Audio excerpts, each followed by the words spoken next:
Hello students, very good morning to all of you. मैं अरविंद कुमार सिंह आप सभी लोगों का आज की क्लास में बहुत बहुत स्वागत करता हूं। आपका अपना YouTube channel Shivraj maths classes. अगर अभी तक आपने इसको सब्सक्राइब नहीं किया है तो प्लीज़ फटाफट इसको वीडियो देखने के बाद लाइक और सब्सक्राइब कर लीजिएगा। आइए शुरू करते हैं। आज इकाई 2 घातांक कक्षा 7 है, ये 6 नहीं है, आपका 7th है, ठीक है। और यूपी बोर्ड सिलेबस पे आधारित है, जिसको हम पावर या इंडिसेस भी बोलते हैं, एक्सपोनेंट भी बोलते हैं, इसको घातांक को पावर ऑफ इंडेक्स भी बोलते हैं, ठीक है ना। तो सबसे पहले घातांक क्या चीज होता है उसे समझने की जरूरत है। जैसे प्राकृतिक संख्या हमको पता है कि सबसे छोटी प्राकृतिक संख्या 1 है ना। 3 अंक की सबसे छोटी संख्या 100 है, ठीक है। ऐसे अगर बड़ी संख्या की बात करें तो इस तरह से बहुत संख्याएं होती हैं जो बहुत बड़ी बड़ी होती हैं, ठीक है ना। तो इनको इस तरह से ऐसे लिखी हो, जैसे अब इसको पढ़ना है तो इकाई, दहाई, सैकड़ा, हजार, 10,000, लाख, 10 लाख, करोड़, 10 करोड़, अरब, 10 अरब, खरब, 10 खरब, नील, 10 नील पदम। तो ये थोड़ा पॉसिबल नहीं है, अभी तक इतने पढ़ने में प्रॉब्लम है। बहुत से लोग शायद ऐसे बच्चे होंगे जो ये भी नहीं पढ़ पाएंगे। अब इसके आगे मैं और जीरो लगाते जाऊं, है ना, या 1 2 3 4 ऐसे मैं कर दूं 1 2 3 4 6 9 4 3 6 2 8 ऐसे करके बड़ी बड़ी संख्याएं लिख दी जाए तो इनको पढ़ना और इनको लिखना, इनको जोड़ना घटाना बहुत ही कठिन हो जाता है, ठीक है ना। तो इनको शॉर्टकट में कैसे लिखा जा सकता है, इनके लिए क्या ऐसे सिंबल हैं, ऐसे क्या प्रतीक हैं जिसकी वजह से हम इनको छोटे में लिख सकते हैं, ठीक है ना। तो जैसे बात हम करते हैं, जैसे कि 100 है तो 100 को हम क्या लिख सकते हैं 10 इंटू 10, 10 दहा में 100, ठीक है ना। तो अब यहाँ पे क्या होगा कि 10 इंटू 10 जो है ये 10 2 बार आया है, तो 10 को अगर आधार मान लें, 10 ये हमारा आधार हो जाएगा, और ये 2 बार आया हुआ है तो इसके ऊपर 2 छोटा सा लिख दें तो ये घात हो जाएगा, ठीक है ना। इस 10 को हम क्या बोलते हैं आधार, ठीक है ना, आधार अर्थात बेस, इसको बेस बोलते हैं इंग्लिश में। ये हमारा क्या है, ये है घात, या आप इसको घातांक भी कह सकते हैं, ठीक है ना, घातांक, ठीक है ना। इसको इंडेक्स भी बोलते हैं, इंडेक्स या पावर ऑफ इंडेक्स कह लीजिए, ठीक है ना। इसको पावर भी बोलते हैं, POWER, ठीक है। अब जैसे ये नंबर है तो आपने क्या देखा कि यहाँ जो 100 था इसमें 2 जीरो थे, 2 जीरो, तो इसलिए 10 की पावर 2 लिखा। अगर आपको 1000 को लिखना हो तो क्या लिखेंगे 10 की पावर 3 लिखेंगे। क्यों? क्योंकि 10 इंटू 10 इंटू 10, 10 दहा में 100 दहा में 1000 आ जाएगा, ठीक है ना। तो 3 जीरो इसलिए 3 पावर लग गई। तो आधार 10 है और घात 3 है। अगर आपसे बोला जाए कि इसको घातांक रूप में लिखिए 1000 को, तो हम क्या लिखेंगे 10 घाते 3, ठीक है। अब इसमें बोला जाए कि 10 घाते 3 आपको लिख के दिया जाए, बोला जाए इसमें आधार और घात बताइए, तो आधार क्या लिखेंगे, लिखेंगे आधार कितना है 10, और घातांक कितना है, घातांक 3 है।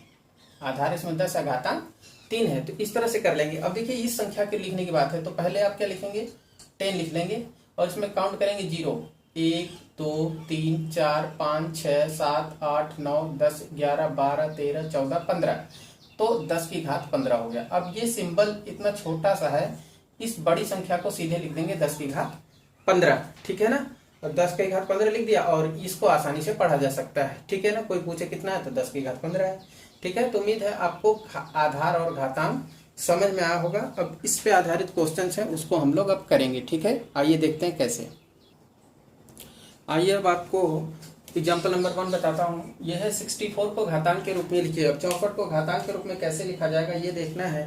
तो 64 आता कैसे है आप ये देख लीजिए। 64 लिख करके पहले इसको अभाज्य गुणनखंड करिए, 2 से काटिए, 2 तिहाई 6, 6 आ गया, 3 बार में 3 लिख लिए, 2 दूनी 4, यहाँ 2 लिखेंगे, जितनी बार में आया वो, फिर 2 है लास्ट में तो 2 से कटेगा, 2 इकाई 2, 1 बचा यहाँ, 2 12, 2 6 12, फिर 2 से काटिए, 2 अट्ठे 16, फिर 2 से काटिए, 2 चौके 8, फिर 2 से काटिए, 2 दूनी 4, फिर 2 से काटिए, 2 इकाई 2, ठीक है। जब तक 1 नहीं आ जाए तब तक आप इसको कट करते रहेंगे, इस तरह से इसके अभाज्य गुणनखंड लिख लेंगे। अब आप 64 जो आ गया इसको लिखेंगे 64 बराबर 2 into 2 into 2 into 2 into 2 into 2, कितनी है 1 2 3 4 5 6, 1 2 3 4 5 6, ठीक है। तो अब इसको आप लिख सकते हैं 64 को घातांक के रूप में क्या लिखेंगे 1 2 3 4 5 6, तो 2 ये आधार हो जाएगा और ये कितनी बार आ रहा है, 6 बार, तो ये घात हो जाएगा, ठीक है ना। तो एक तो तरीका ये है कि आप जब आधार 2 हो तो 64 को आधार 2 पर लिखने के लिए 2 की घात 6 लिखेंगे। इसी को आप 64 को ऐसे भी लिख सकते हैं, इसको 2 दूनी 4 कर लीजिए, इसको भी 2 दूनी 4 कर लीजिए, और इसको भी 2 दूनी 4 कर लीजिए। देखिए ए 3 जोड़े बन गए, तो 2 दूनी 4, 2 दूनी 4, 2 दूनी 4। अब इसको 64 को आप क्या लिख सकते हैं, 4 आधार हो जाएगा। कितनी बार आया, 3 बार, तो 3 ऊपर लिख देंगे, तो ये आपका घातांक के रूप में बन जाएगा, ठीक है। अगला देखिए, अगर आप 3-3 का पेयर कर लें, ये 3-3 का पेयर कर लें, तो 2 दूनी 4 दूनी 8, तो 64 को आप क्या लिख सकते हैं, 8 इंटू 8, 8 8 जा 64, तो 64 को आप क्या लिख सकते हैं, 8 का स्क्वायर। ये आधार हो जाएगा, 2 बार आया इसलिए 2 घात हो जाएगा, ठीक है ना। ये 2 है, यहाँ पे पावर 2 छोटा सा लिख दीजिए। तो आप 64 को 8 स्क्वायर लिख सकते हैं। तो इस तरह से आपका घातांकीय निरूपण हो जाएगा, ठीक है।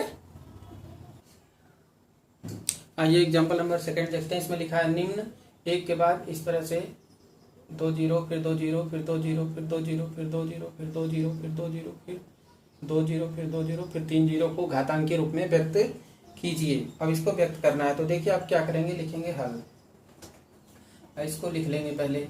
अब इसको 10 के गुणा के रूप में क्या लिखेंगे, 10 गुणा 10 गुणा 10 गुणा 10। कितनी बार लिखेंगे, जितने 0 होगा। जैसे आप 100 है तो 100 को क्या लिखेंगे, 2 0 तो इसलिए क्या लिखेंगे, 10 इंटू 10, जितने 0 उतनी बार 10 का गुणा। अब इसमें देखिए कितने हैं, 2 2 4 2 6 2 8 2 10 2 12 14 16 18 19 20 21 है। तो ये डाट डाट डाट कितनी बार होगा, 21 बार, ठीक है ना। ऐसे लिख देंगे। अब आप 21 बार तो लिख नहीं सकते ना, 21 बार मान लीजिए लिख लेंगे, 51 बार, 151 बार, 1000 बार नहीं लिखा जा सकता, तो डॉट डॉट लगा के आप 21 बार लिख देंगे। और यहाँ 10 आपका आधार हो जाएगा, घात में 21 हो जाएगा, ठीक है ना। लिख देंगे यहाँ 10 आधार और 21 घातांक है, ठीक है। तो 10 घात 21 आपका आंसर हो जाएगा, ठीक है। आइए अगला उदाहरण नंबर 3 देखते हैं। उदाहरण नंबर 3 है, ज्ञात कीजिए कि संख्याओं 3 घाते 4 तथा 4 घाते 3 में कौन सी संख्या बड़ी है और क्यों, है ना। मतलब कंपेयर करना है 3 पावर 4 और 4 पावर 3 में कौन सी नंबर ग्रेटर है, ठीक है ना। तो लिखेंगे कि हम जानते हैं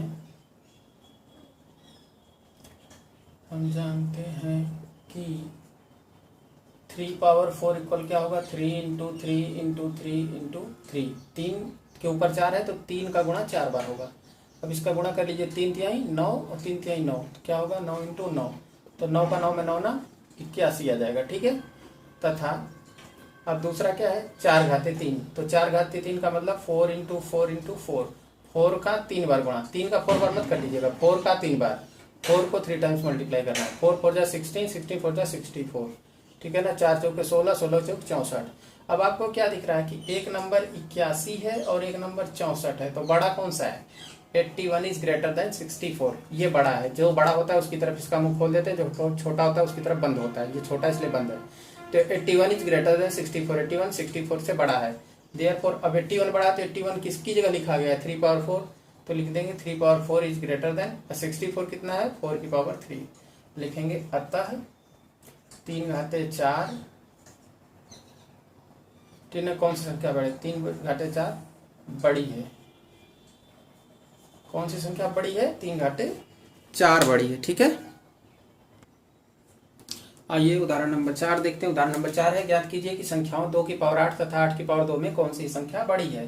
तो हम लिखेंगे 2 की पावर 8 बराबर क्या होगा, 2 into 2 into 2 into 2 into 2 into 2 into 2, 1 2 3 4 5 6 7, एक बार और, ठीक है ना, क्योंकि 8 पावर है तो 8 बार, 1 2 3 4 5 6 7 8।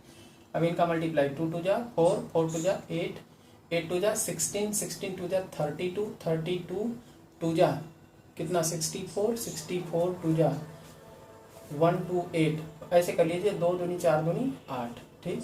फिर यहाँ तक हो गया, फिर 2 दूनी 4 दूनी 8, फिर यहाँ तक कर लीजिए 8, ठीक। फिर इंटू 2 दूनी 4, ऐसे कर लीजिए, 8 टाइम 64, 64 इंटू 4, फिर गुणा कर लीजिए, 4 चौके 16 के 6, हासिल 1, 4 छक्के 24, 1 25, 256 होगा। 2 की पावर 8 का मतलब कितना है, 2 की पावर 8 का मतलब 256 है, ठीक है ना। तथा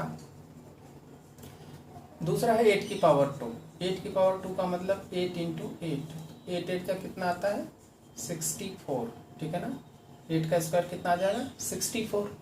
और जब ये आ गया तो हम जानते हैं भाई, हम जानते हैं कि काउंटिंग, हम जानते हैं क्या जानते हैं कि जो 256 है इज ग्रेटर देन 64। ये जो 256 है वो 64 से बड़ा है। तो 256 जब बड़ा हो गया तो 256 आया क्या, 2 की पावर 8 से, therefore 2 power 8 is greater than 8 power 2। अतः 2 की घात 8 बड़ी है, ठीक है ना। ये आपका बड़ा संख्या आ जाएगा, ठीक है। आइए आपको थोड़ा और कुछ बता देते हैं। एक चीज और जान लीजिए कि जब आधार परमेय संख्या हो, परमेय संख्या क्या होता है, जिस संख्या को p बटे क्यू के रूप में लिखा जाए, p बटे क्यू के रूप में लिखा जाए और q का मान 0 नहीं हो, अर्थात भिन्न। क्या मतलब, भिन्न। जो फ्रैक्शन होता है, फ्रैक्शन जो होता है उसी को हम क्या बोलते हैं, वो हमारा परमेय संख्या होता है, ठीक है ना।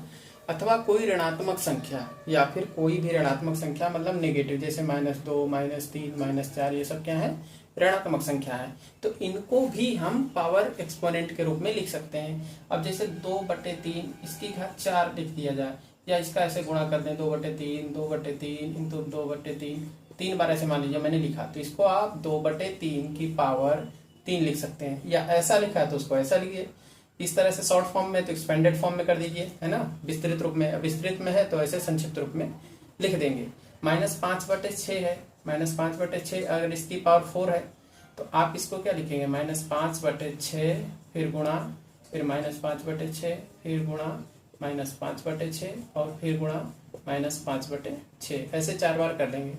अगर आपको इसका मान निकालना है क्या होगा, ठीक है ना, तो इसका आप मल्टीप्लाई कर लीजिए, माइनस माइनस प्लस हो जाएगा, 5 बचे 25, ठीक है, और 6 6 36, ये आ गया। फिर इंटू इन दोनों का करिए, माइनस माइनस प्लस, 5 बचे 25 और 6 6 36, ठीक है, ये आ गया। अब ऊपर 25 का 25 में 25 25 हम 625 हो जाएगा। 36 का 36 में कितना होगा, है ना, तो 36 का 36 में गुणा करके देख लीजिए कितना आ रहा है। 6 36 के 6 हासिल 3, अच्छा 3 18 19 20 21, ठीक है, 3 6 के 18 के 88 ले, 3 3 9 1 10, 6 8 1 9 2 और ये कितना आया 1296, तो नीचे 1296 लिख देंगे। ये आपका आंसर आ जाएगा इसका, -5 की घाते -5/6 की घाते 4 का, ठीक है। इसी तरह से अगर कोई ऋणात्मक संख्या है, ये तो परमीय संख्या थी, ये धनात्मक परमीय संख्या थी, ये ऋणात्मक परमीय संख्या थी।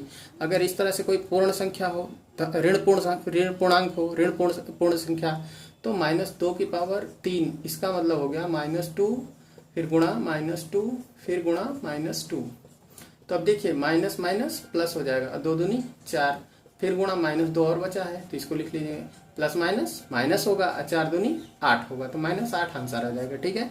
अब -2 की पावर 4 है, ठीक है ना, तो इसका क्या होगा, -2 इंटू -2 इंटू -2 फिर इंटू -2, 4 बार आप लिख देंगे। इसका एक्सपेंडेड फॉर्म ये होगा, ऐसे लिखा है तो आप इसको ऐसा लिख सकते हैं। बोले इसका मान बताइए, तो आप इस तरह से एक्सपेंडेड फॉर्म में लिख के इसका मल्टीप्लाई कर लेंगे, 2 दूनी 4 दूनी 8 दूनी 16, इसका आंसर 16 आएगा। Minus minus plus, plus minus minus, फिर माइनस माइनस प्लस, 2 बार माइनस है प्लस हो गया, फिर 2 बार माइनस है तो प्लस हो गया, तो प्लस प्लस का गुणा प्लस ही आएगा, तो +16 आपका आंसर आ जाएगा। इस तरह से आप इसको कर लेंगे, ठीक है। आइए उदाहरण 5 देखते हैं। उदाहरण 5 में है कि निम्नलिखित के मान ज्ञात कीजिए। अब देखिए 1 की पावर 5 है, 1 की पावर 5, तो 1 की पावर 5 का मतलब 1 इंटू 1 इंटू 1 इंटू 1 इंटू 1, कितनी बार, 5 बार, 1 2 3 4 5, तो एक कहीं एक, फिर एक कहीं एक, एक कहीं एक, एक कहीं एक, एक का गुणा कितनी बार भी करिए उसका मान एक ही आएगा। या 1 की पावर कोई भी धन संख्या हो, कोई भी प्राकृतिक संख्या हो, कितनी बड़ी हो, 1 की पावर 1000 भी रहेगा तो उसका भी मान एक ही आएगा, ठीक है। ऐसे ही 1 की पावर 7 है, तो इसका क्या होगा, 1 into 1 into 1 into 1 into 1 into 1 into 1, 1 2 3 4 5 6 7, और 1 का 1 में 1 का 7 टाइम करिए, क्या आएगा, 1 ही आएगा, 7 नहीं आएगा, ऐसा नहीं 7 लिख दिया, 1 1 1 1 1 1 1 1 1 1 1 1 ही रहेगा, ठीक है। अब देखिए -1 की पावर 4 है, तो ये क्या जाएगा, -1 इंटू -1 इंटू -1 इंटू -1, ठीक है। तो माइनस माइनस प्लस 1, और ये भी माइनस माइनस प्लस 1। अब क्या होगा, प्लस प्लस माइनस नहीं होगा, प्लस ही होगा, प्लस प्लस प्लस 1 1 जा 1, तो प्लस 1 इसका आंसर आ जाएगा। ठीक है, और देखिए अगला -5 की पावर 4, तो इसका क्या होगा, -5 मल्टीप्लाई फिर -5 फिर -5 फिर -5। ठीक है, तो अब देखिए माइनस माइनस प्लस 5 5 जा 25, 5 बचे 25, और इंटू माइनस माइनस प्लस 5 बचे 25। ठीक है, तो यहाँ प्लस प्लस क्या होगा, प्लस ही होगा। 25 25 सम 625, 25 25 सम कितना होता है 625, तो ये आपका आंसर आ जाएगा। अगला है 10 की पावर -10 की पावर 5, मतलब -10 फिर मल्टीप्लाई करेंगे -10 फिर मल्टीप्लाई करेंगे -10 फिर मल्टीप्लाई करेंगे -10 फिर मल्टीप्लाई करेंगे 1 2 3 4, एक बार और करेंगे -10। ठीक है ना, 5 टाइम्स। कितने टाइम्स करेंगे, 5 टाइम्स। तो माइनस माइनस प्लस 10 10 जा 100, 10 दाम में 100, फिर इंटू फिर इनका क्या होगा, प्लस 10 दाम में 100। ठीक है ना, इसको यहाँ से लगा दीजिए ऐसे, प्लस 100 फिर इंटू क्या हो जाएगा -10, क्योंकि 10 दाम में 100, 10 दाम में 100, फिर 10 बचेगा। अब इसका गुणा करने पे क्या होगा, 1 का गुणा 1 में कर दीजिए, फिर 1 2 3 4 जीरो लगा दीजिए।